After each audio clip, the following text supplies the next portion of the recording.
আপনাদের সহযোগিতায় আমরা একসাথে আজকে আমার মনোনয়নপত্র জমা দিলাম। আপনারা জানেন আমরা বিএনপির সাথে আছি, আমি তো বিএনপির সাথে থাকবো। এই মনোনয়নপত্র জমা দেওয়া হয়েছে আপনাদের সবার উপস্থিতিতে। আপনারা জানেন তৃণমূলের নেতাকর্মীরা এবং জনগণের জন্যই আজকে আমি এখানে। আজকে যে সম্মান পেয়েছি, যে ভালোবাসা পেয়েছি, সেটা সম্পূর্ণভাবেই আমার নেতাকর্মীদের এবং জনগণের জন্য। আজকের অনিদের সম্মতিতে এবং চূড়ান্ত সিদ্ধান্তে আমি আজকে মনোনয়নপত্র জমা দিলাম আমার নেতাকর্মীকে এবং জনগণকে সাথে করে। আপনারা দোয়া করবেন, আমার এই জনগণ এবং নেতাকর্মী আমার সাথে আছে ইনশাল্লাহ। আমিও ওদের কথা দিচ্ছি, আমি আমার নেতাকর্মী এবং জনগণের সাথে থাকবো। ধন্যবাদ। আসলে নেটিজেনরা বলছিল যে শেষ পর্যন্ত আপনি থাকবেন কি এই বিষয়ে আসলে জানতে পেরেছিল, অনেকে বলছিল। আমার জনগণ এবং নেতাকর্মী যতক্ষণ আমাকে চাবে আমি ততক্ষণ আছি ইনশাল্লাহ। তারেক জিয়া বলছে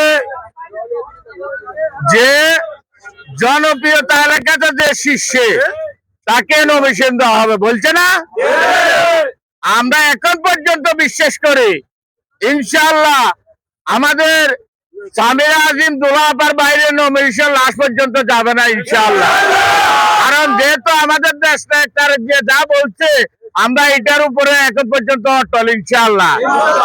আপনারা ইতিমধ্যে জানেন আমাদের দেশ নায়ক তারেক জিয়া দেশে আসার একদিন আগে কিছু লোকের চিঠি বিতরণ করে দিচ্ছে। তো তা আমাদের দেশ নায়ক তারেক জিয়া আসার পর তো দিতে পারত, কিন্তু কিছু কিছু লোকে জনপ্রিয়তা চাইতে আসে না যে আমাদের নেক্সট বিএনপি ক্ষমতা আসে কিছু কিছু মহলে।